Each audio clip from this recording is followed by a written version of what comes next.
Good morning, everyone. Namaste. I'm going to call in Archangel Michael to cleanse the space of all negative and lower vibrations from our mind, body, and soul, home and hearts, placing the white light of protection on us with his blue seal on, as well as I'm going to call in Archangel Michael and Archangel Raphael and Saint Germain in the violet flame. Because we're going to be reading more, guys, out of Setting Boundaries to Find Peace with Narcissists and Codependence. Such a helpful book, especially for all my empath people pleasers out there who attract narcissists.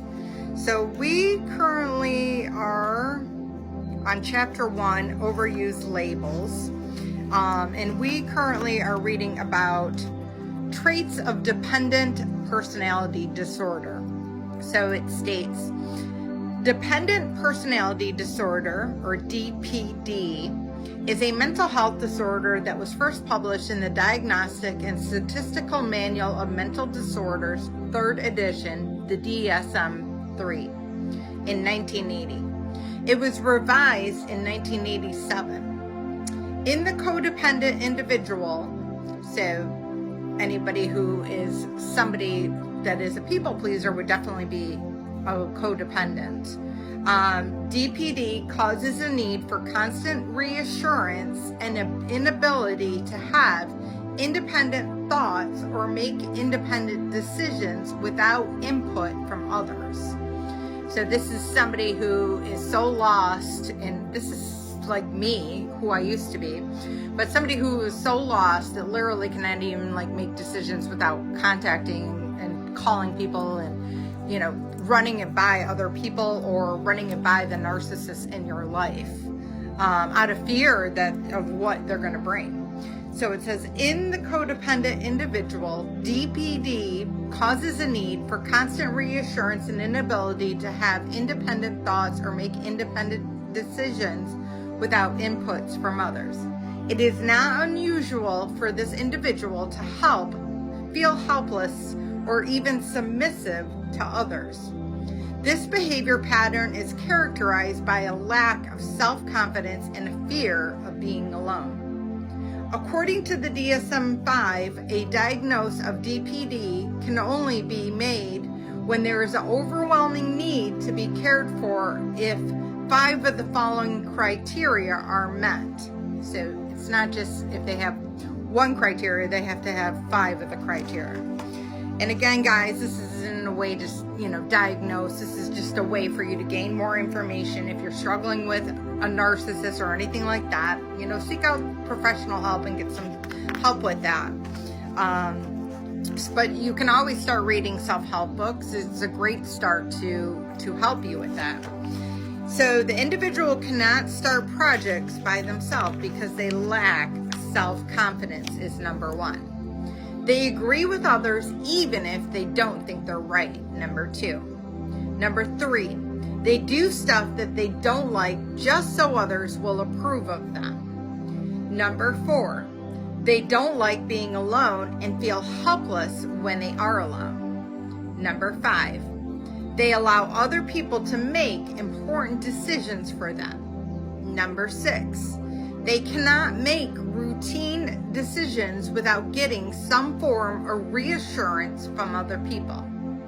Number 7, they are afraid of being abandoned and they are obsessed with preventing that outcome. Number 8, they are distressed with their intimate relationships come to an end and they quickly find someone to replace it. So we all know, who these people might be. And I don't think that I was to this extent.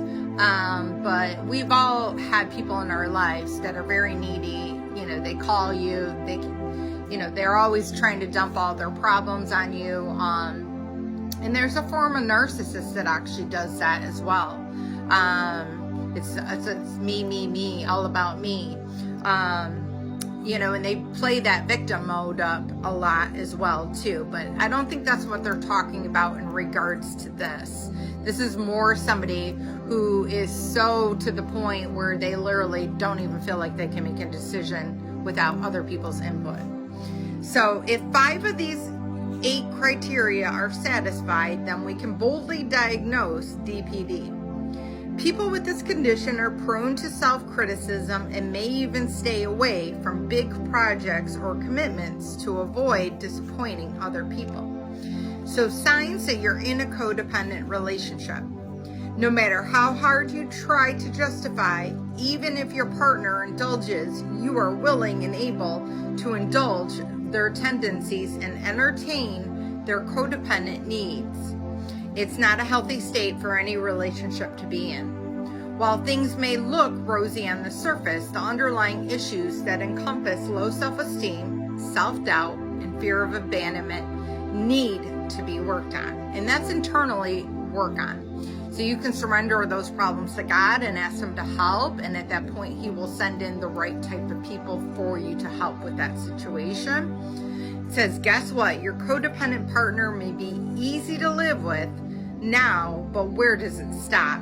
Can you guarantee that there won't be resentment and disappointment at some point? Can you truly promise to keep giving in their demands and letting them smother you? Before we continue, let's look at some signs to see if you're in a codependent relationship or not. So I'm going to leave it at that. But, you know, it's all internal work, guys. You're either, you know, to some degree dishing it out or you're taking it.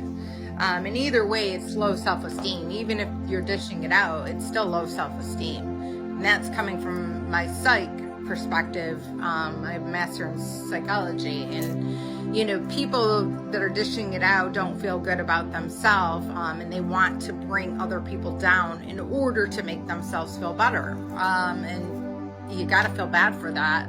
They've probably had a really traumatic life, and they don't trust other people. But it's not an excuse to be okay with that type of behavior.